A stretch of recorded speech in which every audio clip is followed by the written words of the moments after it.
PNP jail sa Caracas, kung saan nakadika na rin ang kanyang mga kapwa-akusadong sina dating Congressman Mike Defensor at negosyanteng si Joseph Espiritu. Dito rin nakatakdang lipat si Marcoleta pagkatapos ng kanyang medical evaluation. What is it? J. Wait, no, I. A, B, C, D, E, F, Pinagpaliban muna ng Sandigan Bayan Third Division Wait. ang pagbasa ng sakdal sa kasong I didn't do ni F. Senador Rodante Guys. Marcoleta na ngayong Biyernes.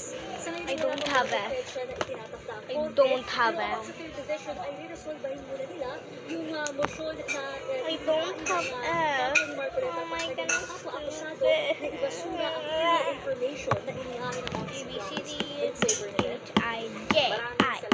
Cassandra What the Salonga. hell am I writing on my... I.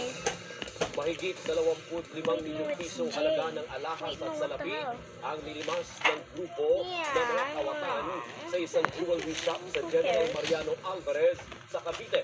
Yan ang CCTV Patrol ni Christopher Sixon. Sa CCTV footage, makikita ang pag-atake ng grupo ng kawatan sa jewelry shop na ito sa Barangay San Gabriel, General Mariano I have Alvarez, to do Cavite, it again Lunes ng because I'm umaga. really bad. Pinangunahan ito ng isang lalaking nakaputi. Okay, that looks a lot more better. Nagpanggap na customer hanggang sa sinyasan niya ang mga kasama. But I Nasunod-sunod at spent all sipasupad my sa tindahan. time on it. Naglabas ng baril ng lalaking nakaputi at What the itinukot sa hell? staff ng jewelry shop. Ipinasok sa mga plastic sa kubag I give ng mga up. I gintong don't want to do alahas it anymore. na may